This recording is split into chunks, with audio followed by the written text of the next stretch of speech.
2017 में हमने अलग थे, तो उसकी वजह से नुकसान उठाना पड़ा। सर, अभी मतभेद और मनभेद दोनों ही दूर हो गए हैं। किसी बघेल ये कह रहे हैं कि अगर चुनौती नहीं होती तो पूरा परिवार यहाँ प्रचार करने के लिए थोड़ी ना आता।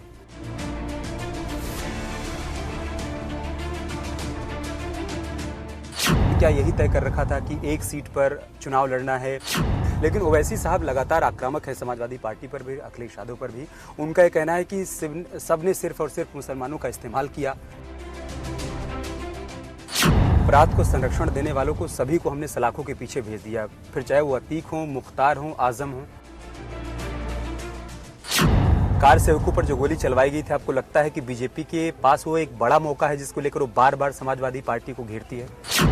नमस्कार, आप देख रहे हैं रोड शो में नेताजी। मैं हूं आपके साथ अमित गर्ग शुक्ला, और रोड शो में आज हमारे साथ शिवपाल यादव जी हैं। हम सीधा उन्हीं से बातचीत करेंगे। सर, आज प्रचार का आखिरी दिन है, कैसे चल रहा है प्रचार? देखिए, आखिरी दिन है, अब हम संपर्क कर रहे हैं। हाँ। अभी कस्बा जसवंतनगर में थे, अब यहाँ से 10 किलोमीटर दूरी पर एक बलरई जगह है, तो वहाँ पर हम जा रहे हैं। तो सब लोगों से जनसंपर्क कर रहे हैं और 5 बजे तक करेंगे, और 5 बजे के बाद तो प्रचार प्रसार बंद हो जाएगा। फिर व्यवस्था में लगेंगे, और अच्छा जा रहा है हमारा चुनाव। जसवंतनगर का पूरी तरह से जनता लड़ रही है, और ये जनता जसवंतनगर की तय कर चुकी है कि उत्तर प्रदेश में सबसे बड़ी जीत मिलेगी यहाँ। सर, 17 में मोदी लहर में जहां भारतीय जनता पार्टी की पूरे उत्तर प्रदेश में प्रचंड जीत हुई, तो इटावा में भी 3 सीटों में 2 सीटों पर भारतीय जनता पार्टी ने कब्जा किया, आपकी सीट बची रह गई। इस बार परिस्थितियां अलग हैं। देखिए, इस वर्ष हम लोग अलग थे थोड़ा सा। 17 में, हाँ। 17 में हमने अलग थे, तो उसकी वजह से नुकसान उठाना पड़ा। अगर हम सब लोग मिल के लड़े होते हैं ना, तो फिर अखिलेश यादव 17 में भी मुख्यमंत्री बनते, सरकार बनती। सर, अभी मतभेद और मनभेद दोनों ही दूर हो गए हैं। अब दूर हो गए, अब तो दिल से मिल चुके हैं। हाँ।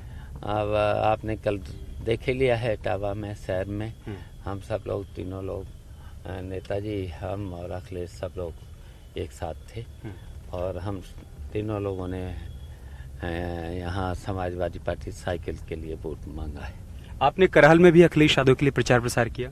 हाँ, वहाँ पर भी मैंने 5 बड़ी जनसभाएं की हैं, और मैंने वहाँ की जनता से कहा भाई जसवंतनगर से ज़्यादा जिताना। हमेशा जसवंतनगर आगे रहा है, तो अब की बात तो अखिलेश को ज़्यादा जिताना। लेकिन यहाँ की जनता ने तय कर लिया है कि हम ही आगे रहेंगे। अच्छा। कंपटीशन है। अच्छा, वहाँ से बीजेपी ने एसपी सिंह बघेल को अखिलेश यादव के खिलाफ चुनावी मैदान में उतार दिया है। चुनौती है? कोई चुनौती नहीं है। देखिए, करहल क्षेत्र में तो वैसे भी नेताजी भी जब भी लोकसभा का चुनाव लड़े हैं, बिना मेहनत के वहाँ से बहुत वोटों से जीते हैं। और अब की तो अखिलेश जब लड़ रहे हैं, अखिलेश तो जब चुनाव वहाँ से जीतेंगे, और ऐसी लहर बन चुकी है कि अब की बार भारतीय जनता पार्टी का सफाया होना है, और अखिलेश यादव के नेतृत्व में जो गठबंधन बना है उसकी जीत होना है। अखिलेश यादव को मुख्यमंत्री बनना है, तो फिर करहल की जनता तो फिर मुख्यमंत्री वहाँ से बनने जा रहे हैं, तो फिर तो वहाँ से बड़ी जीत करानी है। आप क्या बनेंगे मैं आपसे वो भी पूछूंगा, लेकिन एसपी सिंह बघेल ये कह रहे हैं कि अगर चुनौती नहीं होती तो पूरा परिवार यहाँ प्रचार करने के लिए थोड़ी ना आता।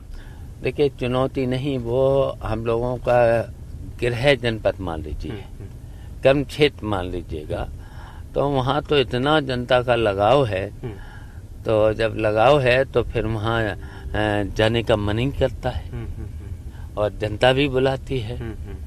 तो ये कैसे हो सकता है वहाँ घर पर और कर्म क्षेत्र में न जाएं? स्वाभाविक सी बात है जाना। सर, अखिलेश यादव जी ने कहा है कि अब की बार 400 पार, तो ये भावनाओं में बहकर कह गए हैं, या आपको भी लगता है कि जमीन पर यह हकीकत है कि समाजवादी पार्टी की साइकिल 400 सीटों पर दौड़ जाएगी? देखिए, समाजवादी पार्टी प्रचंड बहुमत से वहाँ से जीतेगी और सरकार बनाएगी।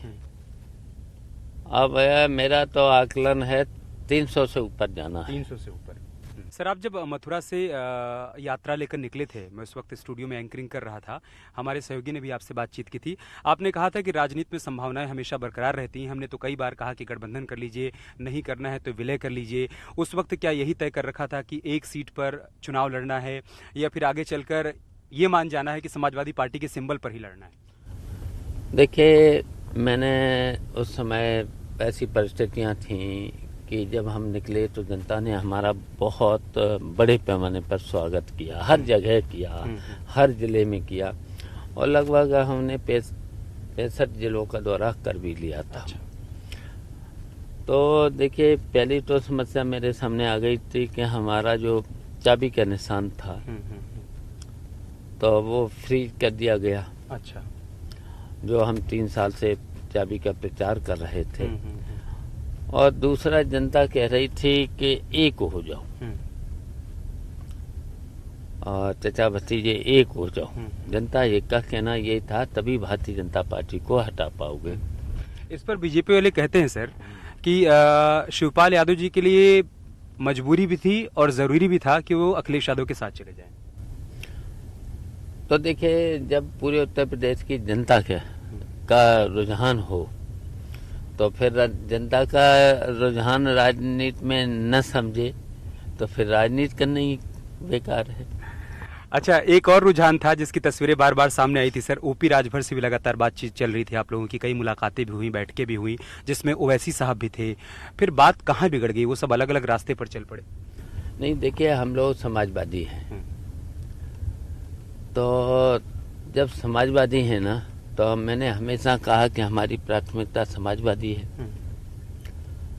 तो फिर जब हमने कहा, शुरू से कह रहे थे समाजवादी प्राथमिकता है, तो फिर देखिए, और समाजवादी पार्टी में मैंने काम भी किया, नेताजी के साथ काम किया, और नेताजी की भी इच्छा थी कि एक हो जाए, फिर जनता की भी इच्छा थी एक हो जाए, तो मैंने फिर समाजवादी को फिर प्राथमिकता थी तो बेटर समझा।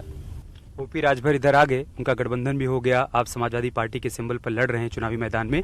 लेकिन ओवैसी साहब लगातार आक्रामक है समाजवादी पार्टी पर भी, अखिलेश यादव पर भी। उनका ये कहना है कि सबने सिर्फ और सिर्फ मुसलमानों का इस्तेमाल किया, भला किसी ने नहीं किया। देखिए, ये तो अपनी अपनी बात सब करेंगे, लेकिन हम ये मानते हैं कि ओवैसी भी बड़े नेता हैं, सेकुलर नेता हैं, तो अच्छी बात करते हैं। अब लेकिन अब देखिए, वैसे उत्तर प्रदेश में तो जो भी है, अब यहाँ पर तो देखिए, नेताजी से लेकर के सभी, किसान है, मुसलमान है, अल्पसंख्यक है, नेताजी ने सबको जोड़ा है, सभी को जोड़ा था। तो वो सभी को जब जोड़ा है तो यहाँ तो देखिए, नेताजी को, समाजवादी पार्टी को ही सब लोग पसंद करते हैं। लॉ एंड ऑर्डर को बीजेपी अपनी सबसे बड़ी उपलब्धि बताती है और कहती है कि जब समाजवादी पार्टी की सरकार थी 2012 से 17 के बीच में, लॉ एंड ऑर्डर एकदम बिगड़ा हुआ था, और वो फर्क साफ है, ये समझा रहे हैं। देखिए, law and order Bharatiya Janata party वाले बड़ी बातें करें, लेकिन लॉ एंड ऑर्डर तो कभी सुधरा ही नहीं है इनके ज़माने में। इतनी रिश्वतखोरी, इतने झूठे मुकदमे, और इतने देखिए झूठे लोगों को जेल भेज देना। हाँ, अच्छा, ये बुलडोजर चला दो, ठोंक दो, इससे कहीं लॉ एंड ऑर्डर नहीं सुधारा जा सकता है। देखिए, यहाँ पर भी आप देखते थे, जमुना, चंबल से लेकर के कितने डकैत थे। तो उस समय देखिए, इटावा शहर से 10 किलोमीटर से अपहरण हो जाते थे, नेताजी मुख्यमंत्री बने। अब तब से कोई डकैत नहीं, कोई अराजकता यहाँ फैला नहीं सकते हैं। तो ये देखिए, उस समय खत्म हुए थे डकैत से लेकर के। लेकिन भारतीय जनता पार्टी तो झूठ बोलने में तो माहिर है। वो कहते हैं सर, लेकिन कि अपराध को संरक्षण देने वालों को सभी को हमने सलाखों के पीछे भेज दिया, फिर चाहे वो अतीक हो, मुख्तार हो, आजम हो। तो फिर ऐसी घटनाएं क्यों हो रही हैं? घटनाएं तो इनके ज़माने में चोरी हो रही, डकैती हो रही और छिनौती हो रही, मर्डर हो रहे हैं, कितने लोग झूठे केसों में जेल जा रहे हैं। अब आज जब जैसे लोगों को भी जेल कितने झूठे मुकदमे से 2 मुकदमे, किताब चोरी, बकरी चोरी, फर्नीचर चोरी, यानी कितने कितने मुकदमे लगा दिए। ये कोई बात नहीं। लेकिन कहते हैं कि बहुत सारी ज़मीनों पर भी उन्होंने कब्जा कर रखा था। इतनी बड़ी यूनिवर्सिटी बनाई है। अब आप तमाम पता लगा लेना, भारतीय जनता पार्टी के लोगों ने, कितने लोगों ने कब्जा किया, कितने लोग जेल भेज दिए, कितने लोग जेल भेज दिए। इसी तरीके से लखनऊ में देख लेना जा करके, लखनऊ में तो रहते ही, आप पता कर लेना कितने लोगों ने कब्जा कर लिया। हर शहर में देख लेना भारतीय जनता पार्टी के लोगों ने, कार्यकर्ताओं ने कितने कब्जे किए, तो कितने लोगों को जेल भेजा है। सर, वो एक पलायन वाली बात का भी बार बार जिक्र करते हैं कि पहले की सरकार में खूब पलायन हुआ करता था, हिंदुओं को टारगेट किया जाता था, और अभी आप देखिए कि पलायन करवाने वाले पलायन कर गए। ऐसा मुझे तो कहीं दिखाई नहीं दे रहा है। न पहले पलायन हुआ था। अच्छा, कुछ लोग काम करने जाते हैं, 3 महीना 6 महीना काम करा फिर आ गए, तो उसे पलायन कहेंगे। अपना रोजगार करने चले जाते हैं तो उसे पलायन नहीं कहेंगे। मैंने तो ऐसा कहीं सुना नहीं। मैं तो कई बार कैराना भी गया, मुजफ्फरनगर गया, सहारनपुर गया, लेकिन झूठ बोलने में माहिर हैं। जितने बड़े नेता उतने ही बड़ी झूठ बोलते हैं। अच्छा, राजनीति के जानकार एक और एनालिसिस कर रहे हैं। वो कह रहे हैं कि ये पहला ऐसा मौका है जबकि अखिलेश यादव ने परिवार में भी बहुत सारे लोगों को किनारे कर दिया। देखिए, शिवपाल यादव जी तो मैदान में हैं, लेकिन बाकी परिवार में और तमाम लोग थे, धर्मेंद्र जी थे, अक्षय थे, उन सब में से किसी को टिकट नहीं दिया। इसका मतलब ये है कि वो चाहते हैं कि होल सोल सब मेरे पास रहे। देखिए, ऐसा नहीं। देखिए, नेताजी ने तो देखिए परिवार जोड़ा, समाज जोड़ा, फिर देश की राजनीति की, फिर राष्ट्रीय राजनीति की। तो देखिए, परिवार का भी बड़ा सहयोग होता ना समाज के जीवन में, बड़ा सहयोग होता है जो मेहनत करता है। और कोई बुराई नहीं है, अगर कोई मेहनत करता है, जनता उन्हें चुनती है, तो हम तो नहीं उसके मानते हैं। तो गलत किया अखिलेश जी ने जो बहुत लोगों को टिकट नहीं दिया परिवार से इस बार। अगर जो मेहनत करने वाले लोग हैं, जो राजनीति में अपनी दिलचस्पी रखते हैं, देना चाहिए। मैं तो उस आदित्य भी तैयारी कर रहे थे चुनाव के लिए, आपके बेटे। देखिए, वो तो अभी 2 बार तो चेयरमैन पीसीएफ के रह लिए, एक अंतर्राष्ट्रीय संस्था है कोऑपरेटिव की, उसमें 2 बार डायरेक्टर रह लिए हैं, और अभी चुनाव प्रचार में लगे हैं। मौका मिलेगा तो ठीक है। एक खबर ये आ रही थी कि हो सकता है कि जसवंत नगर से आप उनको चुनावी मैदान में उतार दें पहले। नहीं, अब वो तो डिसीजन पार्टी लेती है। हाँ, अगर डिसीजन पार्टी ले लेती, अखिलेश ले लेते तो फिर लड़ते। आपको लगता है कि कहीं जो एक बार बार परिवारवाद का आरोप लग रहा था बीजेपी की तरफ से, उस दबाव में आके अखिलेश यादव ने ऐसा किया कि परिवार के बाकी लोगों को किनारे? अखिलेश ही समझते हैं, मेरी समझ में तो ऐसा होता नहीं। अगर मेरे हाथ में पावर होता, मैं तो भारतीय जनता पार्टी की परवाह नहीं करता। अगर जो जीतने वाला है, जो मेहनत करता है, उसे जरूर मौका मिलना चाहिए। इसमें परिवारवाद क्या, वो तो जनता चुनती है, जनता के बीच जाना पड़ता है। आखिरी के 2 सवाल जल्दी मैं आपसे और करूंगा। सर, आपको कार्यक्रम में जाना है। राजा भैया से आपकी मुलाकात हुई थी, उस दौरान क्या बातचीत हुई? वो साथ आने वाले थे, फिर नहीं आए, और अखिलेश जी ने तो उनको पहचानने से इनकार कर दिया। देखिए, राजा भैया से हमारे अच्छे संबंध थे और हैं, और राजा भैया भी एक नेता रहे, कई बार के मंत्री रहे, हमारे साथ भी मंत्री 2 बार रहे हैं। तो देखिए, हमारे अच्छे संबंध हैं। मिलने जुलने की जब भी कभी बात होती है, टेलीफोन पर होती है, मिलना जुलना होता है, तो अच्छी बात होती है। एकदम आखिरी सवाल सर, कार सेवकों पर जो गोली चलवाई गई थी, आपको लगता है कि बीजेपी के पास वो एक बड़ा मौका है जिसको लेकर वो बार बार समाजवादी पार्टी को घेरती है? नहीं, देखिए, वो तो नेताजी ने कानून का पालन किया था, संविधान का पालन किया था। अगर कहीं पर भी कोई भी चढ़ाई कर दे विवादित जगह पर, तो नहीं करना चाहिए। वो तो या तो बातचीत से हल निकले या फिर कोर्ट के द्वारा हल निकले। तो वो तो देखिए संविधान का पालन किया था।